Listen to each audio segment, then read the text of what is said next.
현실로 오는 자율주행, 장롱면허도 이제 슈마허. 네, 운전 못하시는 분들도 이제 안심하실 수 있는 그런 자율주행이 점차 개발이 되는 것 같습니다. 얼마 전에 이제 현대차에서 올 연말에 레벨3 수준의 자율주행차를 상용화하겠다 이런 소식들이 좀 있었는데요. 확실히 내연기관 자동차에서 전기차로 이제 변화하는 그런 패러다임이 좀 있었는데 여기에 자율주행까지 좀 얹어지게 되면서 이제 자동차라고 불러야 될지 로봇이라고 불러야 될지 정말 여러 가지로 발전을 하는 것 같습니다. 이번에 현대차에서 이야기하는 레벨3 자율주행차는 어떤 모습을 하고 있을까요? 네, 현대차에서 얼마 전에 세계 최초로 시속 80km 자율주행이 가능한 차량을 내놓겠다 이렇게 이야기를 했는데요. 자율주행차는 아마 들어보셨을 거예요. 레벨 0부터 시작해서 레벨 5까지 이렇게 6단계로 구분이 되어 있는데요. 레벨 0 같은 경우에는 아예 비자율주행, 우리가 일반적으로 생각하는 그런 내연기관차, 우리가 직접 운전하는 자동차를 생각을 해주시면 좋을 것 같고요. 레벨 1에서 레벨 2까지는 부분 자율주행차로 앞차 간격 유지나 뭐 차선 이탈 방지 이런 부분들에 대해서 약간 관여하는 부분이다라고 생각을 해주시면 되겠습니다. 레벨 1에서 2 같은 경우에는 이제 부분 자율이라고 말씀을 드렸고요. 이제 레벨 3 같은 경우에는 조건부 자율주행이라고 생각을 해주시면 되는데요. 레벨 3부터는 운전자가 필요는 하긴 하지만 주변 상황에 대해서 그래도 모니터링이 좀 적게 필요하다 이렇게 생각을 해주시면 될 것 같습니다. 그리고 마지막으로 레벨 5가 완전 자율주행차라고 생각을 해주시면 될 것 같은데요. 지금 현대차에서 이번에 발표했던 수준으로는 레벨 3라고 이야기를 한 상황이고요. 자동차가 최소 시속 80km까지는 스스로 이제 운전을 하고 비상시에만 운전자가 개입할 수 있는 정도의 차량을 내놓겠다라고 이야기를 한 겁니다. 사실 지금까지 레벨 3의 경우에는요, 뭐 벤츠라던가 혼다에서도 이 레벨 3 정도를 탑재한 모델들이 있지만 이 모델들은 최소 시속이 60km 정도예요. 그런데 아시는 것처럼 60km 정도는 고속도로에서 굉장히 낮은 수준이어서 사실 방해되는 수준이거든요. 그렇게 되면 60km 정도로는 뭐 고속도로라던가 아니면 자동차 전용 차선에서는 사실상 이용할 수 없다라는 뜻이 되거든요. 하지만 이제 80km 정도가 되면 그래도 이제 사용을 할 수 있기 때문에 현대차에서도 이 점을 인지하고 이제 기존의 60km보다 훨씬 더 높은 80km로 작동할 수 있도록 이렇게 상용화에 나선 것으로 보입니다. 네, 그렇군요. 자율주행차 시장 규모가 점차 커지는 것 같긴 합니다. 2030년까지 2,400조 원 수준으로 이제 성장할 것이다 이런 전망들이 좀 나오고 있는데 사실 뭐 현대차도 현대차지만 미국의 빅테크 기업들도 자율주행차에 상당히 많이 뛰어들더라고요. 엔비디아나 마이크로소프트 같이 사실 이런 기업들은 차량을 전문으로 하는 기업들은 아닌데 그럼에도 불구하고 여기 시장에 좀 뛰어드는 걸 보니까 확실히 이쪽 세계가 좀 넓어지는 것 같아요. 네, 맞습니다. 지금 구글, 애플, 또 마이크로소프트, 아마존, 엔비디아 대부분의 미국에 이제 나스닥에 상장되어 있는 대부분의 빅테크 기업들이 자율주행 기술을 미래 먹거리로 삼겠다 이러면서 이제 자율주행 경쟁에 뛰어드는 모습들을 보여주고 있는데요. 사실 자율주행 차라고 한다면 이제는 더 이상 단순히 운송수단이 아니라 뭐 달리는 스마트폰, 달리는 컴퓨터라고 부를 정도로 이제 자율주행 솔루션 기능 이런 기술뿐만이 아니라 뭐 센서라든지 통신이라든지 여러 가지 정밀 지도라든지 굉장히 다양한 기술들이 요구되기 때문에 이런 빅테크 기업들이 함께 뛰어들고 있는 것으로 보입니다. 특히 센서라던가 통신 모듈 이런 것들을 통해서 정보들을 분석을 하고 또 이제 안전하고 편리한 주행을 지원을 해야 되기 때문에 소프트웨어에 대한 기능들도 굉장히 중요하거든요. 그렇기 때문에 많은 테크 업체들이 자율주행 시장에 꼭 필요한 존재이면서도 완성차 업체들도 이렇게 테크 업체들과 함께 손을 잡고 있는 모습들이 보여지는 것 같습니다. 네, 사실 자율주행 하면은 저희가 보통 테슬라부터 많이 떠올리게 되는 것 같은데 이 구독 서비스를 통해서 자율주행이 좀 확실히 시장에 좀 올라왔다 이렇게 볼 수 있는 것 같아요. 이번에 또 일론 머스크가 자율주행차 영상도 또 공개를 했잖아요. 네, 이제 그동안의 테슬라의 경우에는 자율주행과 관련해서 투자를 상당히 많이 진행을 했었던 부분들도 있고요. 현재 테슬라의 모든 차량들은 통신망으로 연결이 되어 있어서 차량에서 발생하는 모든 데이터를 현재 테슬라에서 수집 수집을 하고 있는 상황입니다. 지금 테슬라가 판매했던 누적 차량만 해도 한 400만 대 이상이 되는데요. 여기서 판매된 모든 차량에서 주행 데이터는 꾸준하게 수집을 하고 있는 상황이거든요. 그런데 이렇게 많은 데이터들을 수집하기 위해서는 필연적으로 슈퍼컴퓨터가 필요로 합니다. 그래서 지금 엔비디아의 제품을 이용해서 슈퍼컴퓨터를 만들어서 자율주행 기술들을 테슬라에서 개발을 하고 있는 상황이거든요. 지금 테슬라의 슈퍼컴퓨터가 뭐 전 세계 3위 정도다 이런 얘기들도 나오고 있고요. 그러면서 엔비디아의 AI 칩, 그 H100 GPU가 한 1만 개 이상 그 슈퍼컴퓨터에 장착이 되어 있다라고 하는데요. 이 슈퍼컴퓨터의 역량을 강화를 해서 자율주행 기술을 좀 빠르게 훈련을 시키고 있는데요. 얼마 전에 일론 머스크가 본인의 그 트위터에 동영상 하나를 올렸습니다. FSD 버전의 12가 적용된 테슬라 차량을 이용해서 이제 자율주행을 하는 영상들을 트위터에 업로드를 했는데요. 여기서 이제 FSD라고 한다면 풀 셀프 드라이빙으로 테슬라의 차를 구매를 했을 때 추가로 자율주행 구독 서비스를 추가할 수 있는 옵션입니다. 이번 동영상에는 이제 버전 12로 이제 영상이 나왔는데 이 버전 12 같은 경우에는 아직까지는 출시가 되지 않은 버전이고요. 개발 중인 단계인데 미리 이제 동영상에서 선 공개를 한 것으로 보이고 있고요. 지금 AI가 운전자의 모든 과정을 통째로 학습을 하도록 합니다. 그래서 주행 명령 코드를 입력을 하는 대신에 AI가 스스로 이제 영상을 통해서 학습을 하고 스스로 판단할 수 있도록 이렇게 개발이 되어 있다고 하는데요. 물론 동영상을 공개한 이후에 여러 가지 문제점들이 발생했다, 뭐 보인다 이런 얘기들도 있지만 어쨌든 일론 머스크는 지금 앞으로는 모든 테슬라 차량에 대해서 앞으로는 이제 사람이 운전하지 않아도 되는 완전 자율주행 로보택시로 만들겠다라는 비전을 가지고 있고요. 그러면서 꾸준하게 개발 투자를 이뤄내고 있는 상황입니다. 그러기 위해서는 이제 앞서서 말씀해 주신 것 같이 구독 서비스를 기반으로 해가지고 좀 이제 확대시키려는 전략들을 취하고 있는 상황인데요. 지금 테슬라의 자율주행 월 구독 비용이 $119라고 합니다. 우리나라 돈으로 한 26만 원 정도인데요.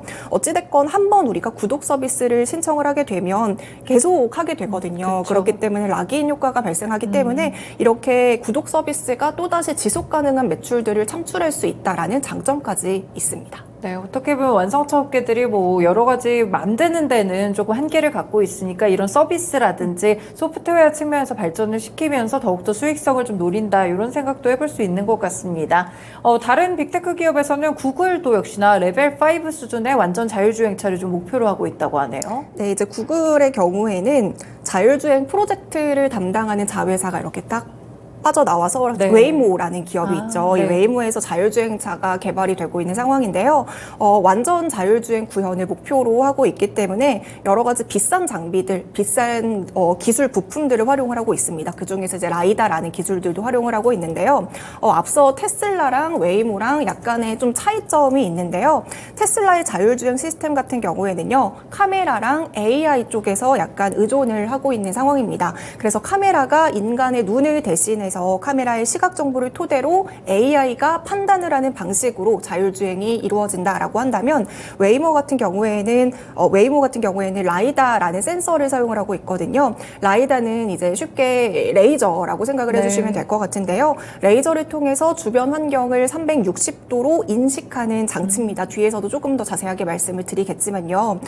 레이더 같은 경우에는 이제 레이저를 발사를 하고 그 반사광을 감지해서 거리를 측정을 합니다.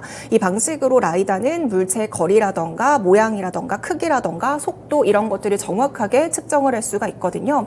그래서 이제 테슬라의 카메라에 비해서 그래도 좀 장점이라고 한다면 카메라의 경우에는 우리가 뭐 밤이라던가 안개 꼈을 때 카메라가 뿌옇게 돼가지고 시야를 좀 제대로 식별하기가 어렵잖아요. 하지만 라이다 같은 경우에는 레이저를 활용을 하기 때문에 카메라에 비해서 인식을 하는 성능이 훨씬 더 높다라는 장점이 있습니다.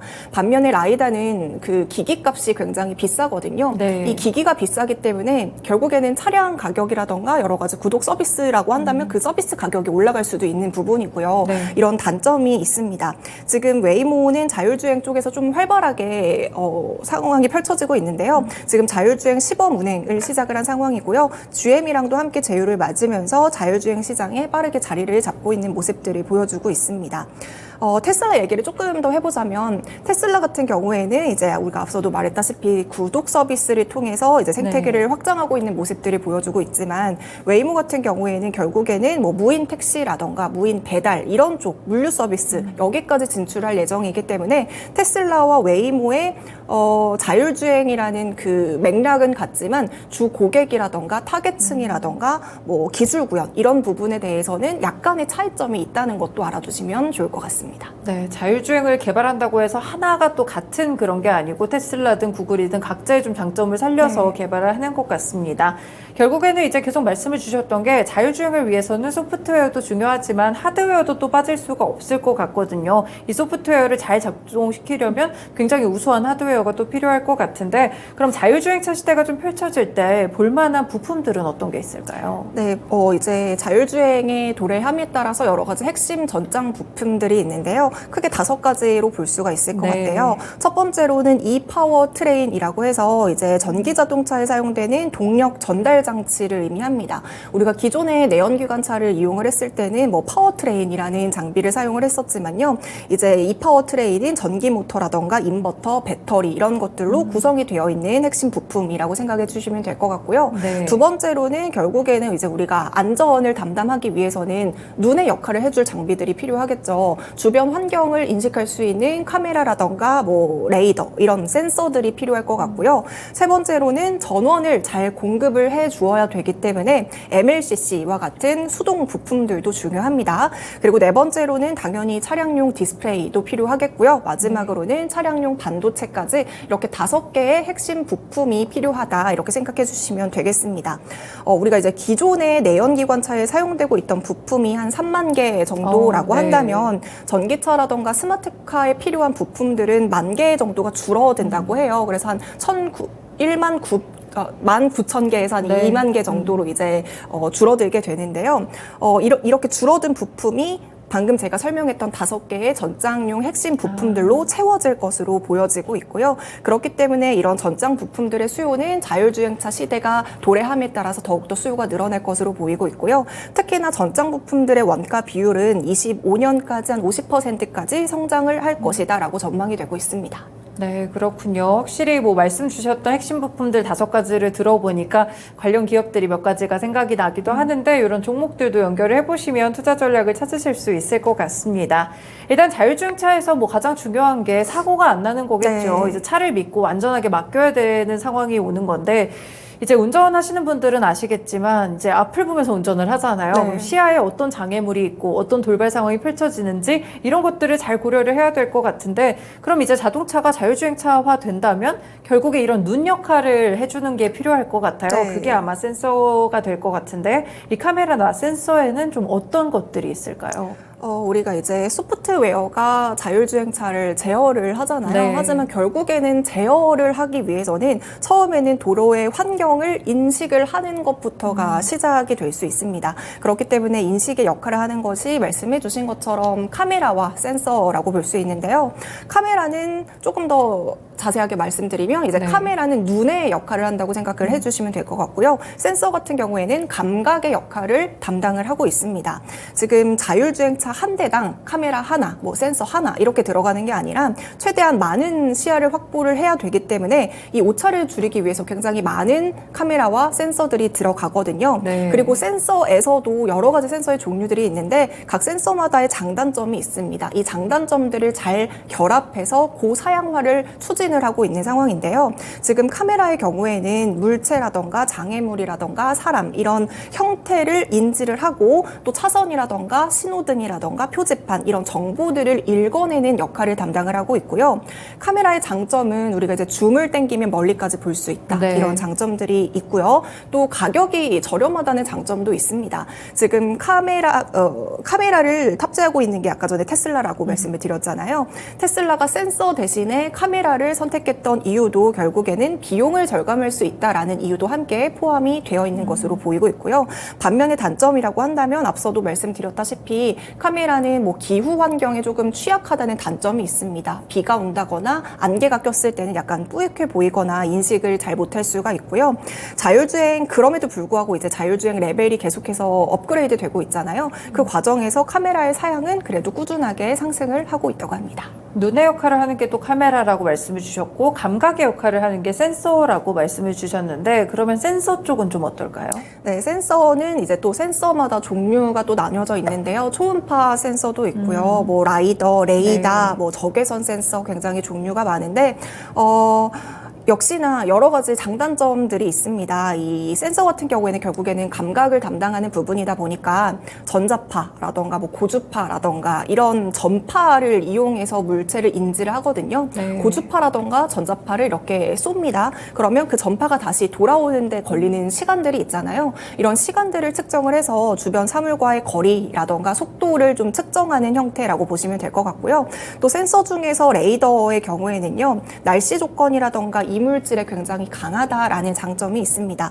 특히 적외선 센서 같은 경우에는 이제 열을 감지해서 작동을 하는 형태이기 때문에 어두운 곳이라던가 안개의 영향을 받지 않는다라는 가장 큰 장점이 있을 것 같고요. 네. 단점으로는 제가 또 말했지만 센서 같은 경우에는 가격이 좀 비싸다라는 단점이 있습니다. 그리고 속도가 너무 빠른 상황이라면 이 고주파를 측정하는 데 약간 어려움이 있기 때문에 이런 부분들이 약간 센서의 단점이라고 꼽을 수 있겠습니다. 네, 그렇군요. 카메라랑 센터 모두 이제 장단점이 있다 보니까 적절하게 활용이 되는 측면들을 잘 생각을 해보셔야 될 것 같습니다.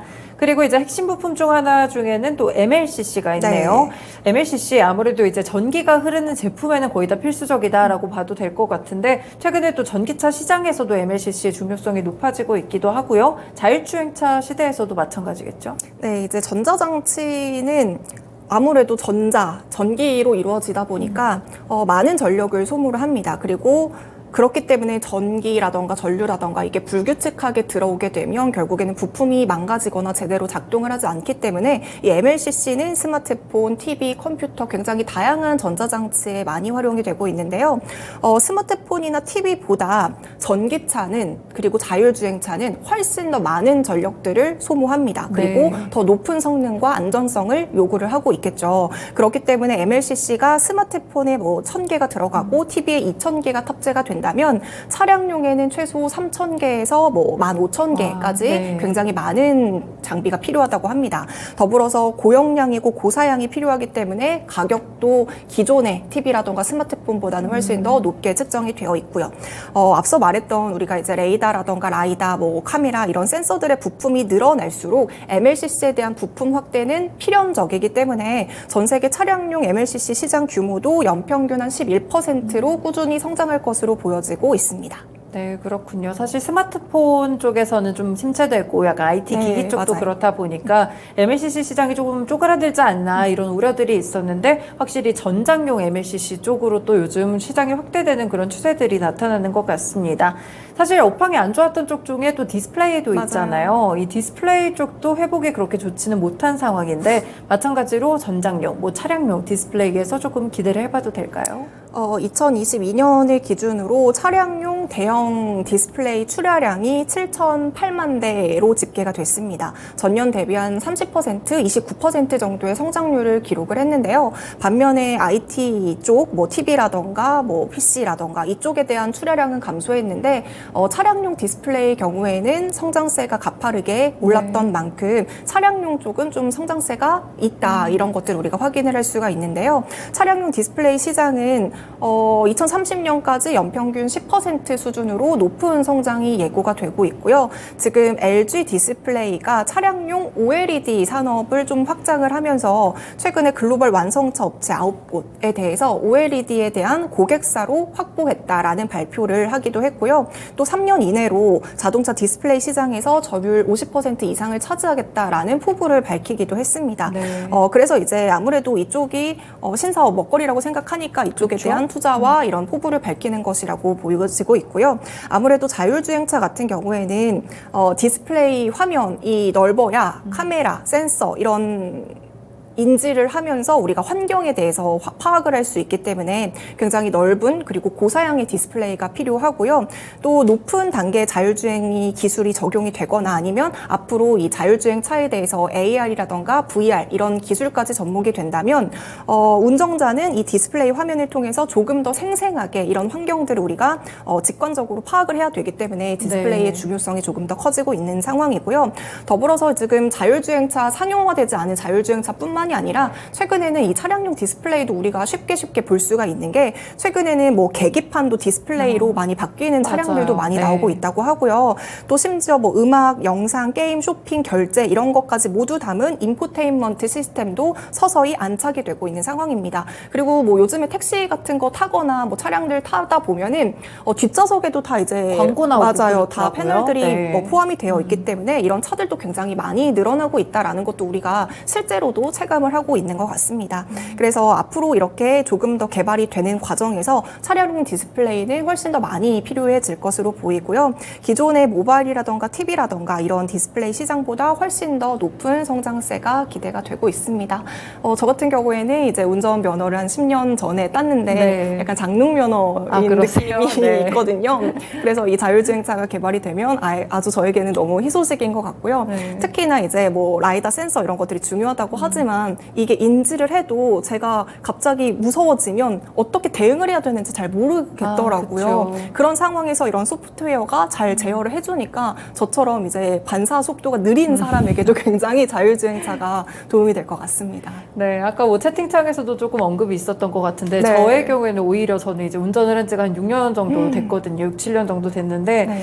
확실히 이제 제가 운전하는 것보다 훨씬 더 성능이 뛰어나야 자율주행차를 믿을 수 있을 것 같다라는 그쵸. 생각이 들어서 훨씬 더 이제 고도화된 기술력을 저희가 또 기대를 해보면 좋을 것 같습니다. 네, 이렇게 완성차 시장도 전기차를 넘어서 자율주행차까지 굉장히 확대가 되고 있던 추세인데요. 여기서도 관련 부품이라든지 그동안 좀 침체됐던 MLCC라든지 디스플레이 산업 다시 한번 부활할 수가 있겠습니다. 투자적인 전략까지 연결드렸습니다. 지금까지 일부 쉬운 이슈 읽어주기였습니다.